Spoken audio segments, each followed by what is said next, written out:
दोस्तों पल न्यूज़ से मैं हूं आपके साथ नदीम अकरम।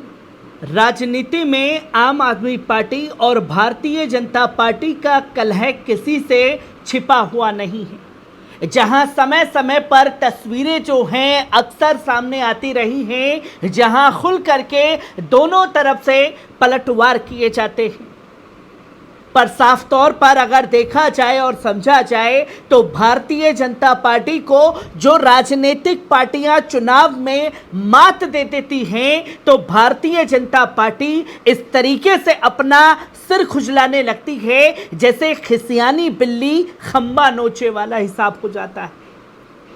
और ये हर मौके पर देखने को मिला है, खासतौर पर भारतीय जनता पार्टी के जरिए, जहां दिल्ली में आम आदमी पार्टी को मुसलसल बदनाम करने की कोशिशें जो हैं वो भारतीय जनता पार्टी द्वारा की जाती रही हैं।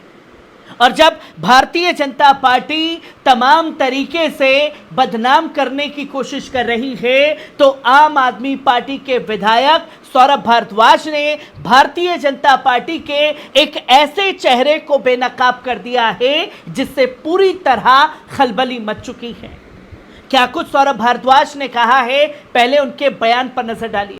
आज मैं एलजी कार्यालय की पोल आप लोगों के सामने खोलने जा रहा हूं और सबूतों के आधार पर खोलूंगा।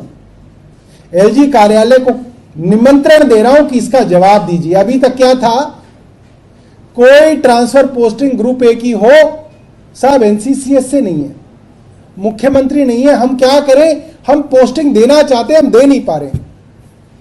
इसी अगस्त के 2 ऑर्डर मैं आपके सामने लेके आया हूं। 16 अगस्त 2024 का यह ऑर्डर है पीडब्ल्यूडी विभाग का। ये देखिए 16 अगस्त पीडब्ल्यूडी विभाग जो सीधा सरकार के अधीन आता है उसका ऑर्डर है, और इसके अंदर 7 ग्रुप ए ऑफिसर्स को पोस्टिंग दी है, ट्रांसफर नहीं किया। नए अफसर जो सीपीडब्ल्यूडी से आए हैं उनको पोस्टिंग दी है, जिसके बारे में अभी तक एलजी साहब कह रहे थे कि मेरे पास स्पेशलिस्ट तो आए हुए हैं, हम पोस्टिंग इसलिए नहीं दे पा रहे क्योंकि मुख्यमंत्री नहीं है। आप सोचिए किस स्तर की भावना इन लोगों के मन में है कि डॉक्टरों की, स्पेशलिस्ट की नियुक्ति नहीं कर रहे अस्पतालों में ताकि केजरीवाल जी को बदनाम कर सकें और लोगों को परेशान कर सकें। अब मेरे एलजी साहब से बहुत साधारण से 2 छोटी छोटी सवाल हैं, मैं उनसे रखना चाहता हूं। नंबर 1, यदि ट्रांसफर पोस्टिंग हो सकते थे और हो रहे हैं तो एलजी कार्यालय ने दिल्ली को गुमराह क्यों किया? डॉक्टरों को पोस्ट करने के अंदर एलजी साहब को एनसीसीएस से चाहिए और एससी को पोस्ट करने के लिए एलजी साहब को कुछ नहीं चाहिए। एलजी साहब दिल्ली वालों से माफी मांगे, उन्होंने दिल्ली को गुमराह किया। दूसरा, अगर एलजी साहब ये कहते हैं कि एलजी साहब जो कह रहे थे वो सही है, ये जो ट्रांसफर पोस्टिंग हुई ये गलत है, ये भी गुंजाइश हो सकती है, तो एलजी साहब आज ही अपनी आंखों के तारे पीडब्ल्यूडी के प्रिंसिपल सेक्रेटरी अनबरासू को सस्पेंड करें। कथनी और करनी को फर्क ना रखें, सस्पेंड करें उसको। दिखाएं दिल्ली वालों को कि इस अफसर ने ट्रांसफर पोस्टिंग गैर कानूनी ढंग से की है और एलजी साहब इस चीज पे नाराज हैं, एलजी साहब की इसमें कोई मिलीभगत नहीं है, इसलिए इस अफसर को सस्पेंड किया जाए।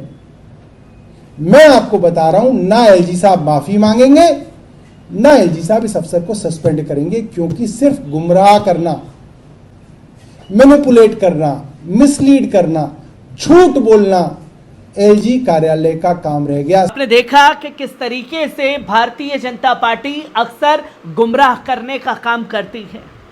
जहां भारतीय जनता पार्टी ये बताने की कोशिश कर रही है अवाम को कि देखिए डॉक्टरों की न्यू नियुक्ति जो है वो आम आदमी पार्टी यानी कि अरविंद केजरीवाल की सरकार होने नहीं दे रही, पर पूरी देश को, पूरी आवाम को, दिल्ली की जनता को पता है कि आम आदमी पार्टी यानी कि सीएम केजरीवाल की शक्तियों को कम करके सारी शक्तियां एलजी को दी गई।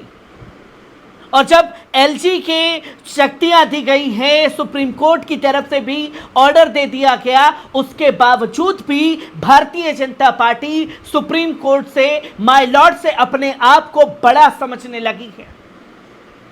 और जब बड़ा समझने लगी है तो हर एक तरीके से आम आदमी पार्टी के ऊपर तमाम तरीके से आरोप लगाती हुई दिखाई देती है।